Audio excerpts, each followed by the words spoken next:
Donc les maladies neurogénétiques, c'est des maladies qui sont extrêmement hétérogènes, à la fois d'un point de vue clinique et génétique, avec des difficultés diagnostiques et un retard diagnostique qui est assez fréquent. Et finalement, la place de l'exome et des séquençages, des techniques de séquençage à haut débit a explosé ces dernières années. Là, on voit bien la... Oula. Voilà, en termes de publications, dans les publications référencées sur PubMed, on a une explosion de la quantité de publications qui utilisent les séquençages à haut débit, notamment du fait de l'accessibilité des techniques, mais également de la diminution des coûts du séquençage à haut débit. Donc finalement, dans les techniques de séquençage à haut débit, on peut retenir trois principales techniques. Le panel, qui est une stratégie dite ciblée, par opposition aux stratégies dites pantogénomiques, que sont le séquençage d'exomes et le séquençage de génome entier. Il y a encore une grande disparité d'accès sur le territoire, mais il va y avoir des probables évolutions dans les années à venir, notamment avec le plan France Médecine Génomique 2025. Finalement, le whole exome, qu'est-ce que c'est ? C'est l'exploration simultanée des séquences codantes des 20 000 gènes qui composent le génome. Donc, dans le génome, il y a environ 20 000 gènes et ces exons, ils représentent seulement 1% des séquences du génome, avec 25% de séquences introniques et 74% de séquences intergéniques. Donc, il y a des données de la littérature relativement récentes, depuis le début des années 2000, qui montrent que l'exome a un rendement diagnostique qui est supérieur à 25%. Et quand on regarde cette publication de Fogel en 2018, qui reprend des études à partir de 2014, on voit qu'effectivement, il y a un rendement diagnostique qui est de l'ordre de 25%, avec dans les maladies neurogénétiques un rendement diagnostique qui est un petit peu supérieur. Cette technique, elle a un double intérêt, et il y a un intérêt effectivement dans l'amélioration du rendement diagnostique, mais ça a aussi un intérêt en recherche pour identifier de nouveaux gènes et puis décrire un spectre phénotypique un peu différent, enfin un peu plus atypique des patients. Donc à Angers, depuis 2018, on a pu faire 28 exomes chez l'adulte, donc ça représente à peu près 10% de l'ensemble des exomes qui sont faits à Angers, puisque depuis 2016, il y a 270 cas index qui ont eu un accès à l'exome depuis 2016. Donc, on a utilisé l'exome dans la stratégie diagnostique suivante. Donc, c'est tous des patients qui avaient eu, bien sûr, une évaluation clinique initiale et puis une évaluation diagnostique pour exclure une cause non génétique et qui pour lequel il y avait d'abord eu une analyse génétique ciblée, soit des panels, soit en ciblant un gène spécifique. Donc, ces patients avaient différentes symptomatologies cliniques plus ou moins associées, avec en première ligne une ataxie cérébelleuse, une déficience intellectuelle syndromique, une tétraparésie spastique ou alors une atteinte neurosensorielle. Donc, on a utilisé 3 différentes stratégies. Donc, soit un exome simplex quand on avait un cas sporadique avec une impossibilité d'avoir accès à l'ADN des parents, soit une stratégie trio pour les cas sporadiques pour lesquels on pouvait avoir accès à l'ADN des parents, soit une stratégie duo, ça c'était principalement pour les cas familiaux, donc avec l'ADN du cas index et d'un apparenté malade, en essayant de faire en sorte que la parenté malade soit le plus éloignée sur l'arbre généalogique pour essayer de filtrer les variants communs. Donc, pour s'aider dans la classification des variants, on utilisait les recommandations de la CMG de 2015 pour classer les variants, donc soit en variants de classe 1 et 2, qui sont des variants bénins ou probablement bénins, c'est-à-dire qui n'entraînent pas de modification sur la protéine codée, ou des variants qui sont extrêmement fréquents. Les variants de signification indéterminée ou classe 3, c'est des variants pour lesquels, dans l'état actuel des connaissances, on ne peut ni les relier à la pathologie ni les exclure. Et puis les variants de classe 4 et 5 qui sont des variants pathogènes ou probablement pathogènes, donc en fonction du type de variant, ou pour les variants qui sont déjà rapportés dans la littérature. On avait aussi d'autres critères de classification, donc en fonction de la fréquence du variant, s'il y avait des tests fonctionnels publiés sur ces variants, voilà, les variants, s'il y avait des variants adjacents qui étaient rapportés dans la littérature, si c'était des variants qui entraînaient une perte de fonction dans un gène intolérant aux pertes de fonction, si c'est un variant qui touchait un domaine protéique particulier, où on pouvait également s'aider d'algorithmes de prédiction, mais tout en sachant qu'ils ne sont pas tous fiables. Donc dans nos résultats, finalement, on a pu poser un diagnostic moléculaire chez 13 de nos patients. Donc on a considéré que l'exome était positif chez 46,4% de nos patients.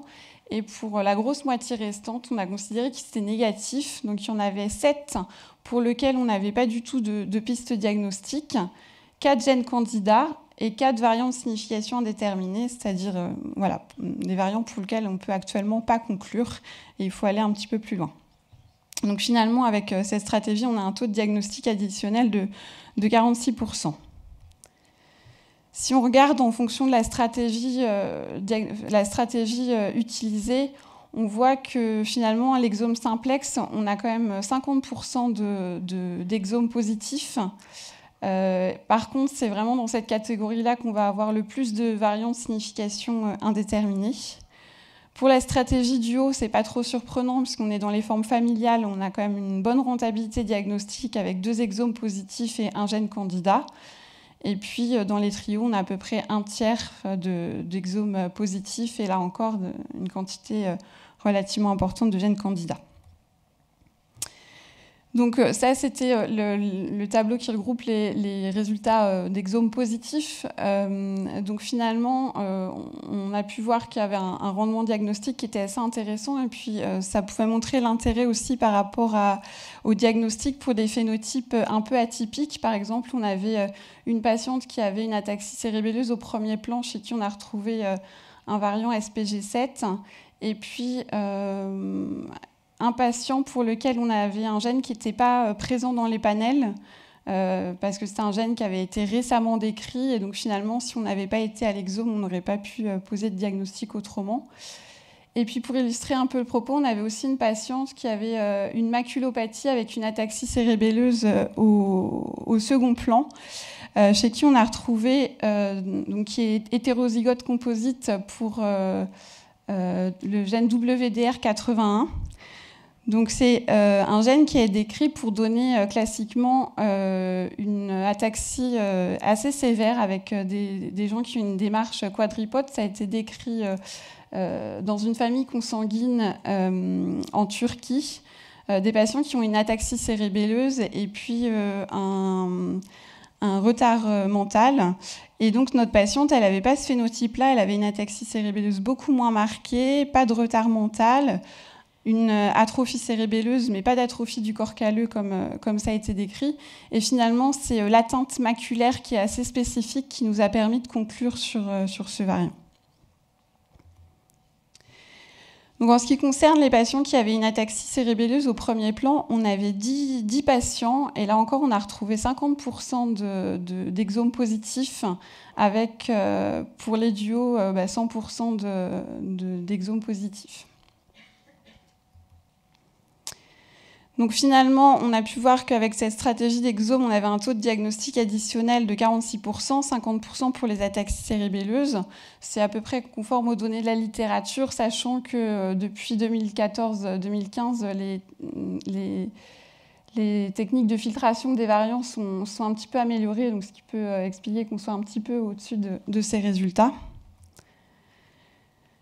Donc on montre qu'il y a quand même un bon rendement diagnostique, qu'il y a un meilleur rendement diagnostique pour les duos, ce qui est peu surprenant puisqu'on est sur des formes familiales. C'est des techniques qui permettent, en plus du diagnostic, d'être à l'interface entre le diagnostic et la recherche avec un élargissement du spectre phénotypique et puis qui permet la découverte de gènes candidats. En ce qui concerne l'impact médico-économique, c'est vrai qu'actuellement, les panels sont plutôt facturés autour de 2 000 2 500 €, alors que finalement, un exome coûte actuellement 900 €. Alors c'est vrai que c'est en dehors de tout ce qui est temps d'interprétation et autres, mais probablement il faudrait des études d'impact médico-économique. Il reste des problématiques à aborder, c'est la confirmation de ces variants en Sanger qui nécessite de faire une mise au point des techniques à chaque fois, et on se rend compte à Angers que c'est difficile d'aller confirmer tous ces variants en Sanger.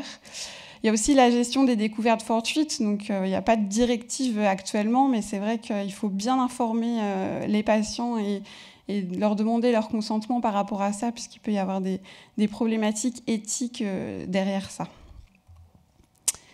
Alors à Angers, en ce qui concerne l'interprétation et la restitution des résultats, on a une démarche voilà, en RCP.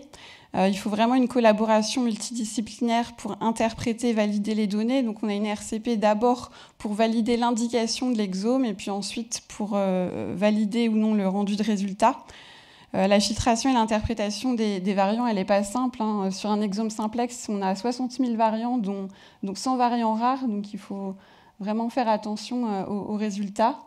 La RCP,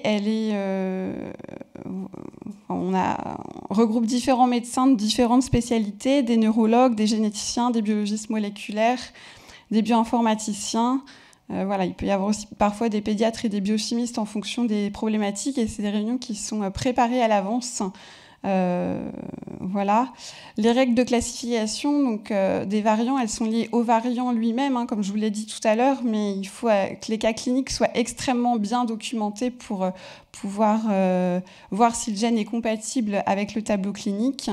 C'est important, le suivi des familles aussi est important, puisqu'on sait de la ségrégation familiale. Et en ce qui concerne les variants en signification indéterminée ou les variants qu'on retrouve dans des gènes mal connus, voilà, il faut vraiment assurer une veille bibliographique puisque les choses sont sujettes à évolution. Le suivi clinique est dans ce cadre-là extrêmement important. Et puis interagir avec les collègues biologistes moléculaires et biochimistes, notamment pour des analyses complémentaires qui sont parfois nécessaires. Donc pour illustrer un peu les choses, je vais vous présenter le cas d'une famille dans lequel le cas index, c'était une des deux femmes ici qui présentait une paralysie faciale périphérique congénitale et une anomalie des membres, enfin des extrémités. Et on a vu également sa sœur en consultation. Donc c'était une forme familiale de paralysie faciale périphérique avec certaines personnes qui avaient également des anomalies des membres. Donc, en ce qui concerne les anomalies des membres, cette patiente avait une syndactylie complète qui avait été opérée de la main gauche, et puis une syndactylie incomplète de l'autre côté, une syndactylie bilatérale de 3 au niveau des pieds. Donc, elles avaient toutes les deux une paralysie faciale congénitale. Et on a retrouvé chez ces patientes 2 variants faux sens donc à l'état hétérozygote dans le gène NEO1, donc qui est partagé par les 2 patientes. C'est ce gène, enfin il n'y a aucun variant dans ce gène qui a été rapporté en pathologie humaine. Ce sont des variants qui sont absents des bases de données. Ils concernent des acides aminés qui sont très conservés, et c'est des variants qui sont prédits délétères par certains logiciels de prédiction. Donc ce gène NEO1, il code une protéine transmembranaire de la surface cellulaire qui régule l'adhésion cellulaire et qui est impliquée dans de nombreux processus physiologiques au cours du développement. C'est le récepteur principal de la nétrine 1 et puis de molécules qui régulent le guidage axonal et d'autres processus au cours du développement, et qui est également impliqué dans le développement des extrémités. Donc en regardant la littérature, on a vu que la voie de signalisation de la nétrine, elle était impliquée dans la guidance des axones des nerfs crâniens à projection dorsale, et notamment dans les axones du nerf facial. Voilà, que les axones à projection dorsale sont repoussés par la nétrine. Et puis dans une autre publication, on a retrouvé que la néogénine, elle régulait la voie sonique edge-odd lors de la structuration des membres et des doigts. Donc du coup, on a là un gène candidat. On a conclu que les mutations étaient compatibles avec la présentation clinique des patients. Donc là, on a une étude de ségrégation en cours. C'est vraiment le début. Il faudra probablement faire des tests fonctionnels, voir si on ne retrouve pas des cohortes de réplication. Mais voilà, ça, en plus du diagnostic, ça a vraiment un intérêt en recherche. Donc voilà, je remercie toute l'équipe de neurogénétique avec qui je travaille à Angers, puis l'équipe de génétique, notamment le docteur Alban Ziegler, qui a une grande expertise dans l'analyse d'exomes. Merci de votre attention.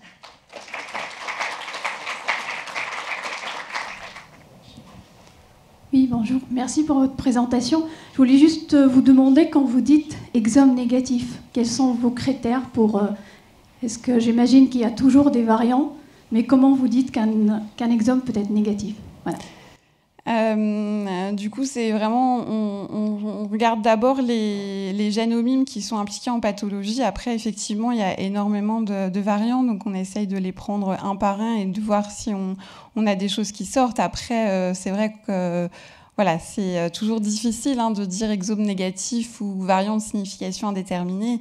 Après, c'est vrai que bon, il faudrait avoir beaucoup plus de recul que ça, voilà. Mais à un moment donné, je pense que si on peut pas vraiment pas aller plus loin et qu'il y a rien qui, voilà, il faut avoir des cas cliniques bien documentés, faire une revue le plus exhaustive possible de la littérature sur les variants qu'on a. Et à un moment donné, si on n'a aucune piste, aucun point d'accroche, voilà. Non, juste peut dire exome négatif dans l'état actuel des connaissances. C'est toujours pareil. On a une expérience récemment, une patiente qui avait eu un exome et qui est négatif et qui finalement on va faire un diagnostic de NBIA à Bordeaux parce qu'aujourd'hui j'ai un phénotype. Elle était connue dans l'enfance, je la récupère adulte. Le phénotype s'est modifié. On a des nouvelles données, on refait et finalement un variant qui était considéré comme de signification déterminée, finalement, se retrouve comme probablement impliqué, au vu de la nouvelle clinique. Donc, je pense qu'il faut bien garder en tête l'idée qu'aujourd'hui, l'examen clinique, le phénotypage clinique et paraclinique, il est probablement au moins aussi important que l'analyse d'exome elle-même. Et un dernier commentaire, peut-être de mon côté en tout cas. Qui dit analyse d'exome ne dit donc pas forcément diagnostic posé pour une maladie rare génétique, contrairement aux annonces qui sont faites par une association de malades qui a pignon sur rue en France et qui coordonne le Téléthon, par exemple, où la présidente annonce que tout malade atteint de maladie neuromusculaire doit avoir un diagnostic d'ici fin 2022. Pour moi, c'est la science-fiction. Vous avez vu les chiffres de rendement actuels. Alors, c'est vrai que les maladies neuromusculaires, c'est un petit peu plus. On est plutôt sur du 50 à 60% via l'exome. Mais pour autant, il restera 40 à 50% d'exomes négatifs. Ce n'est pas pour autant que les analyses n'auront pas été faites. Il y a encore des choses pour aller plus loin, le whole génome, le RNA sec, tout ça, mais voilà, c'est encore très loin. J'ai une question sur les analyses simplex, parce que bon, globalement, chez nous, les biologistes ne sont pas très partants pour les faire. Du coup, quels sont vos critères pour proposer une analyse génétique dans un cas qui est isolé? Après, le simplex, finalement, c'est loin d'être la situation idéale. C'est vrai qu'on l'a fait surtout quand on n'avait pas de possibilité d'accès à un autre membre de la famille, puisqu'on est dans un cas sporadique ou aux parents. Et c'est vrai qu'en faisant ça, on prend le risque de passer à côté de variants qui seraient probablement intéressants, mais que voilà, je pense que c'est typiquement le cas où on va se dire que l'exome est négatif, alors que peut-être pas, mais on n'a pas beaucoup plus de moyens. Donc, je pense que l'exome, l'exome simplex, il faut vraiment y aller avec l'idée de regarder les gènes homimes qui sont déjà décrits en pathologie et pas plus, sinon on risque vraiment de faire des bêtises. Alors pas toujours, non, pas toujours. Ils sont dans des panels ou alors... qui ne sont pas accessibles en pratique. On sait qu'il y a certains domaines de la pathologie où c'est très compliqué d'avoir accès au panel. Et puis l'exome permet de faire des réanalyses. On sait que réanalyser un exome un an après l'avoir fait, c'est 5%, parfois 10% en fonction de la porte d'entrée clinique, de nouveaux diagnostics. Parce que le gros avantage de l'exome, c'est de disposer des séquences de tous les gènes. Donc quand il y a des nouveaux gènes qui sont identifiés, contrairement au panel où on ne peut pas revenir en arrière puisque les analyses elles sont fixées, l'exome permet de réanalyser à la lecture des connaissances actuelles. Et donc tous les ans, comme il y a des progrès de nos connaissances, on a 5 à 10% de nouveaux diagnostics. Voilà. D'ailleurs, pour lire un exome, au début, on peut avoir ce type de stratégie, c'est-à-dire qu'on a notre patient qui a un tableau d'ataxie cérébelleuse avec une neuropathie optique ou autre. On va aller d'abord regarder les gènes d'ataxie cérébelleuse, voir s'il y a des choses qui sortent ou pas. Après, les gènes de neuropathie optique, et on peut, comme ça, faire plusieurs panels. D'abord regarder ça et puis aller plus loin en fonction de ce que l'on a. C'est d'ailleurs ce qui est prévu théoriquement dans le plan France Médecine Génomique, ça serait que tous les ADN seraient étudiés en génome, parce que finalement c'est pas le problème, c'est pas la technique elle-même, ce qui est très très long, ce qu'il faut comprendre, ce qui est long et ce qui est cher, c'est le temps de bioinformaticiens, de biologistes moléculaires, de généticiens et de spécialistes d'organes pour interpréter, décider en amont et interpréter en aval. La technique, vous avez vu que ça s'effondre et ça continue. Donc l'idée, ça serait de tout analyser en génome, en whole génome, de commencer à faire une première analyse en recherchant les gènes connus sur les panels. Si c'est négatif, de passer à une étude en exome. Et là, ce qui aujourd'hui devrait quand même être possible au niveau des centres cliniques de diagnostic, en tout cas théoriquement si les moyens humains étaient suivis, et puis garder encore le génome qui reste là plutôt encore du domaine de la recherche. Mais voilà la stratégie à laquelle on voudrait arriver. D'où ma question. J'avais une petite question justement. Donc l'exome, 50% de diagnostic établi. Donc que pensez-vous de l'arrivée de ces nouvelles plateformes, ces bancos, ou c'est juste plein de mutations en plus qui finalement ne sont pas encore décrites dans la littérature et qui vous apporteront très peu de diagnostic en plus? Alors, ça apportera peut-être pas du diagnostic tout de suite, mais je pense que ce qui est important d'aller creuser ça à visée de recherche, parce qu'on sait qu'avec l'amélioration des connaissances, peut-être que tout de suite, non, mais dans quelques années, en retrouvant de plus en plus... dans un premier temps, oui, mais bon, c'est comme ça qu'on avance après sur le diagnostic, donc je pense que c'est ça qui est important. Je voulais rebondir sur ce que disait également Cyril à propos des associations. C'est vrai qu'on l'a entendu à beaucoup de réunions récemment, l'arrivée des plateformes, il y a plein de personnes qui sont dans le domaine des maladies rares qui disent que c'est la panacée, que grâce au whole genome sequencing, on va avoir du diagnostic. Ne colportez pas ces rumeurs, je suis assez d'accord, c'est donner de faux espoirs aux patients. Pour le moment, il faut attendre que la recherche avance. C'est pas parce qu'on identifie des mutations qu'on aura les maladies, qu'on fera du diagnostic. Donc attention à ce qui peut être dit à propos de ce whole genome sequencing. On n'aura pas forcément un diagnostic à l'issue de ces analyses. Oui, moi je voudrais intervenir parce qu'il y a peu de temps, à Montpellier, on a eu un exposé du professeur Koenig, mais moi je suis ignorante et j'aurais bien aimé que le docteur Cecilia confirme ce que je dis ou non, parce que la conclusion du professeur Koenig, c'est que en faisant l'analyse, alors je pense que c'était du génome et pas seulement de l'exome, on pouvait avoir la certitude que ce n'était pas d'origine génétique. Alors moi ça m'a beaucoup frappé, non, mais de dire qu'à un moment on a dit que tout était génétique et que maintenant on s'apercevait qu'on pouvait éliminer une cause génétique après l'analyse. Voilà, c'est pour ça que je ne veux pas... Voilà. Alors, à vrai dire, on n'a pas vraiment dit ça. En fait, ce qu'on a dit...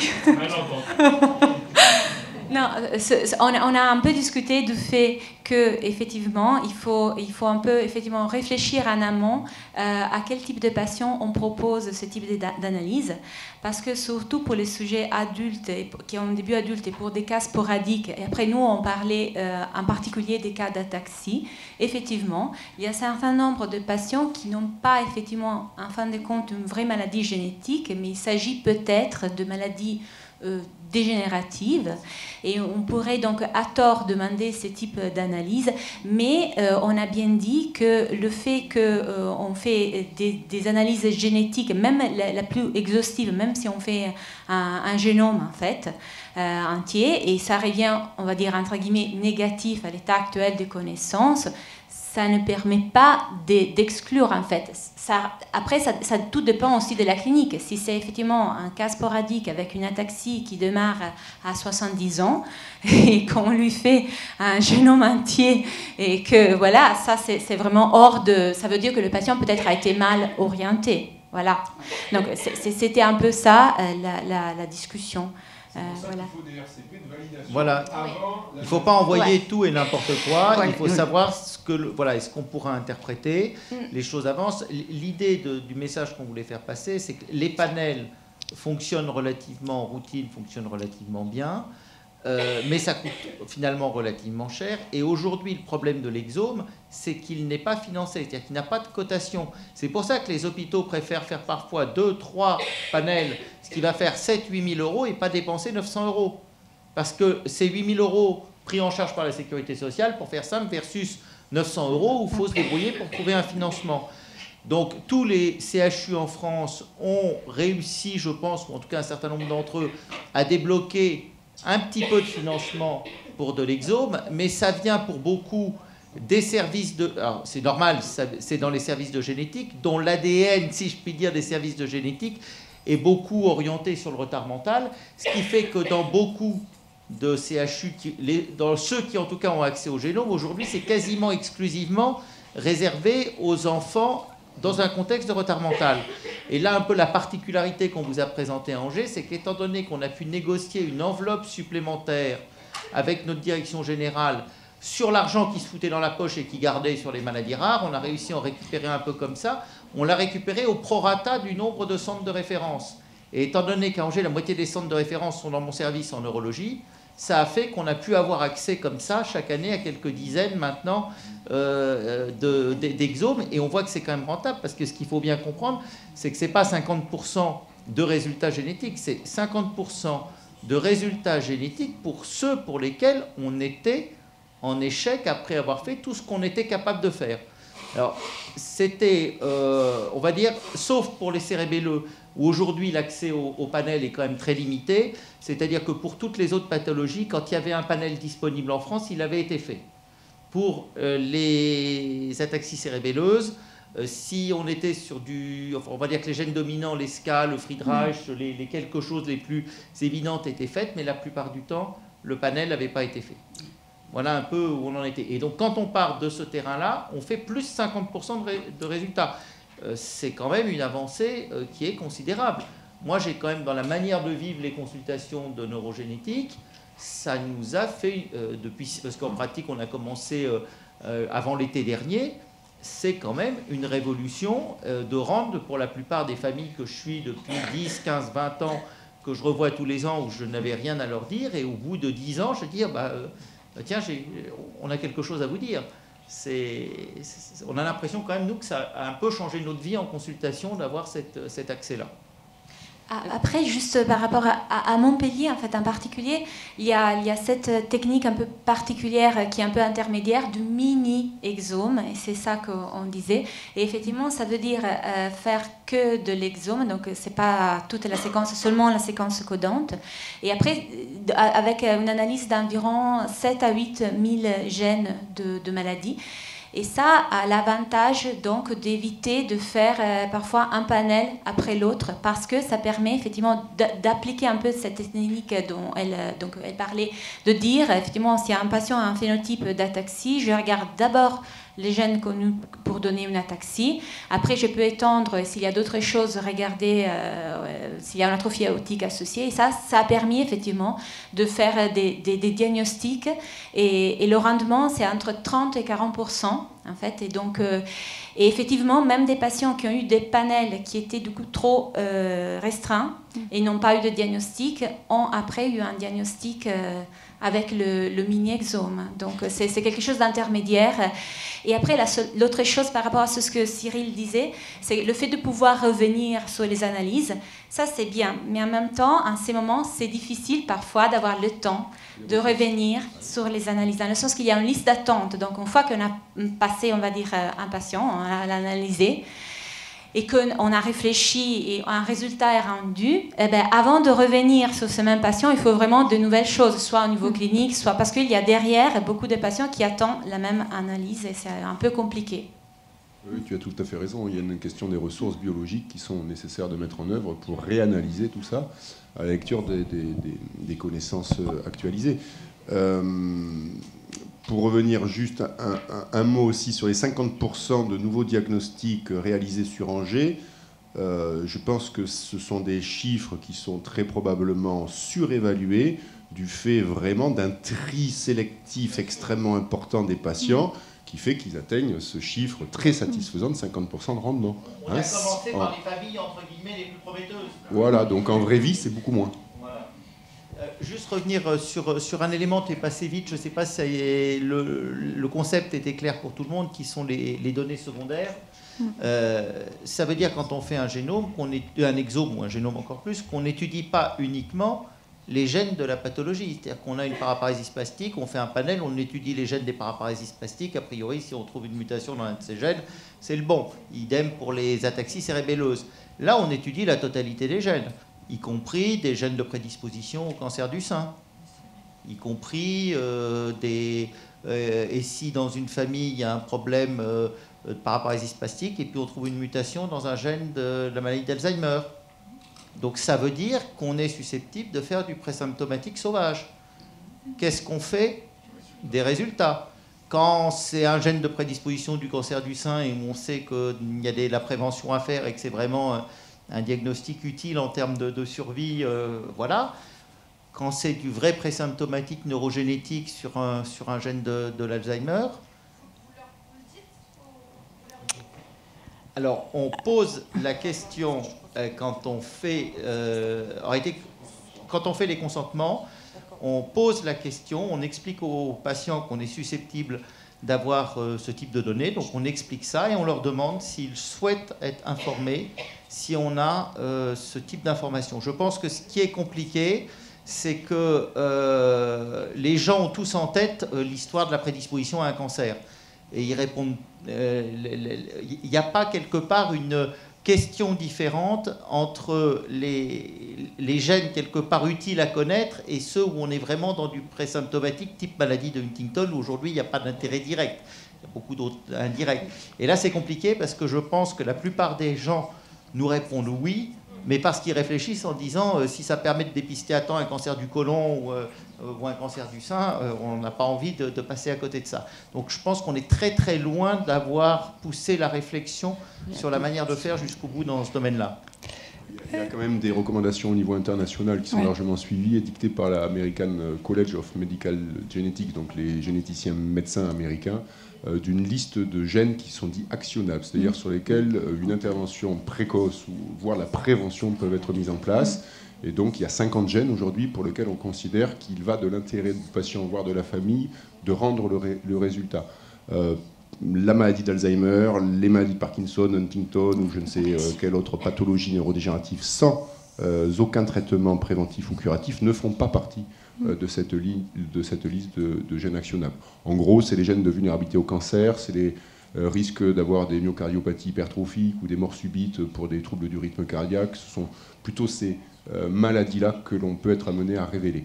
Mais c'est individuellement aussi programmé, puisque le jour du consentement, l'individu est amené à dire si oui ou non il souhaite recevoir ce type d'information, si par hasard il y en avait. Oui, on a eu une réunion à Dijon. Alors je ne sais pas à Dijon qui c'était justement pour demander l'avis d'associations de malades de différentes maladies, si nous, on était prêts à avoir... Alors effectivement, ce qu'on a répondu, c'est que déjà notre maladie étant incurable, le gène n'étant pas actionnable, si on trouvait autre chose, ben non. Enfin, ça dépendait des types de maladies. On n'a jamais eu le résultat de cette réunion de Dijon. Je ne sais pas qui est à Dijon, de quelle filière, voilà. Quand était-elle, cette réunion ? Il y a 2 ans. Ben, je pense que la liste des gènes actionnables en France, ça s'est mis en place depuis 2 ans. Donc... Ben voilà, c'est ça. Ils étaient en relation avec le plan France Génomique, quand même. Après, nous, à Angers, on en a pas mal discuté avec les généticiens. C'est extrêmement compliqué parce qu'en plus de regarder cette liste de gènes actionnables, si on trouve des variants, ils se posent la question, enfin nous, en interne, à Angers, on n'a pas de... Enfin voilà, par rapport au cancer du sein, par exemple, il y a des laboratoires qui ont l'expertise sur l'analyse des variants et après, ça nécessite d'impliquer, enfin d'aller rechercher les connaissances en local pour savoir si on rend les variants en classe 4 ou 5 ou si on ne peut rien en dire. Donc ça devient extrêmement compliqué. Donc il n'y a pas encore de directive, mais c'est vrai que, mis à part les directives internationales qui sont des pistes de réflexion, Ça, c'est extrêmement compliqué. Il me semble qu'ils ont tranché pour la plateforme France Médecine Génomique de ne rendre aucune donnée ni incidente ni autre, hein, que en lien avec la maladie. Je ne suis pas certain que les deux plateformes aient la même attitude. Ah. Et on se pose très clairement la question dans ce plan. Moi, je pose la question parce qu'effectivement, il y a plus une que l'autre de plateformes qui ne souhaitent pas rendre les résultats complets, notamment pour ne permettant pas une réinterprétation en local des résultats, ce qui me semble une hérésie. Et je pose la question d'ailleurs juridique, et j'ai demandé qu'elle soit remontée, de savoir à qui appartient les données génétiques, parce que moi je défendrais quand même assez fortement qu'elles appartiennent aux patients, et que c'est très choquant de venir dire qu'on ne rendrait pas une analyse génétique et qu'on ne rendrait pas les données brutes.